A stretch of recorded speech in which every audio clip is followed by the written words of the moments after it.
సకల దేవతా స్వరూపుడు శ్రీ షిరిడి సాయినాథ్ మహారాజ్ గారి పాదాల విందాలకు శిరస్సు వంచి నమస్కరించుకుంటూ, బాబా తన దగ్గరికి వచ్చే స్త్రీలను అమ్మ అని, కొడుకు తన తల్లిని పిలిచినట్లుగా ప్రేమగా పలకరించేవారు.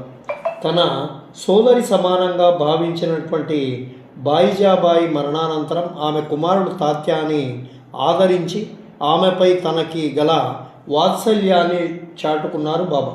షిరిడిని తన అరవిళ్ళ కృషితో ఒక సంస్థానంగా రూపుదిద్దిన రాధాకృష్ణమాయి మరణించినప్పుడు చిన్న వయస్సులోనే భగవంతుల్లో ఐక్యమై ధన్యరాలు అన్నారు బాబా. ఇప్పుడు మరొక సుగుణవతి లక్ష్మీబాయి షిండే బాబా దర్శనానికి వచ్చింది. ఆమె భాగ్యవంతురాలు, దానశీలి. అయితే చిన్న వయస్సులోనే భర్తని కోల్పోయినటువంటి అభాగిని లక్ష్మీబాయిని అనునయిస్తూ, అమ్మ, దేహం అశాశ్వతం. దేహ సంబంధమైనటువంటి తల్లి, తండ్రి, బిడ్డ, భర్త అనే బంధాలు దేహంతో పాటే నశిస్తాయి. దేహం నశించినా నశించినది ఆత్మ. ఆ ఆత్మబంధం శాశ్వతం. ఆ బంధానికి భర్త అయిన భగవంతుడు, అతడే అందరికీ యజమాని. జీవులందరినీ భగవంతుడిగా భావించి సేవించు. భగవంతుడినే భర్తగా, తన సొంత వారిగా అంటూ హితబోధ చేశారు బాబా. భగవంతుడిని ఏ విధంగా సేవించాలి బాబా అని అడిగింది లక్ష్మీబాయి. అమ్మ, భక్తితో చేసేది మాత్రమే సేవ అవుతుంది.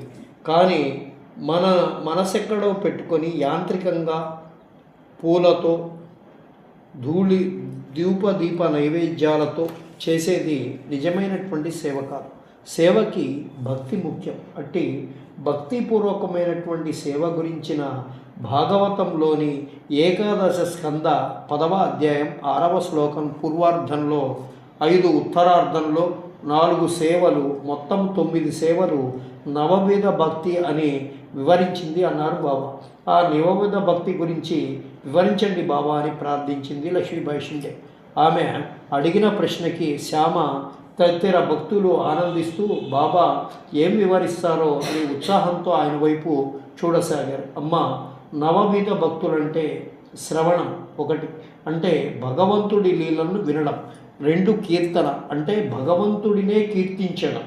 3 స్మరణ, అంటే నిరంతరం భగవన్నామాన్ని స్మరించుకోవడం. 4 పాదసేవనం, అంటే భగవంతుడే గురువు అన్న విశ్వాసంతో పాదాలను ఆశ్రయించడం. తర్వాత 5వది అర్చన, అంటే భగవంతుడే భర్తగా భావించి పూజించుట.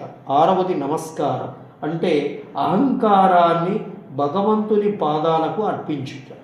7వది దాస్యం, అంటే త్రికరణ శుద్ధిగా ఊడిగం చేయటం. 8 సఖ్యత్వము, అంటే భగవంతుడిని తన హితుడిగా, స్నేహితుడిగా విశ్వసించడం. 9 ఆత్మనివేదనం, అంటే భగవంతుడికి సర్వస్య శరణాగతి అని ఆత్మార్పణము చేయుట. అమ్మ, ఎవరైతే ఈ నవవిధ భక్తి మార్గంలో భగవంతుడిని ఆశ్రయిస్తారో వారి జన్మధన్యం. ఈ జగత్తులో భగవంతుడిని ప్రతినిధి సద్గురువు కనుక సద్గురుని ఆశ్రయించి ఆత్మార్పణ భావంతో సేవించిన వారికి సద్గతి లభిస్తుంది అని బోధించారు బాబా.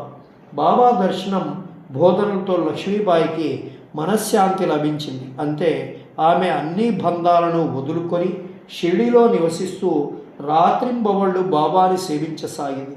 తన డబ్బు ఎంతగానో వెచ్చించి బాబా సంస్థానాన్ని ఎంతగానో అభివృద్ధి చేసింది. ఆమె ప్రతిరోజు వంట చేసి మసీదుకు తెచ్చి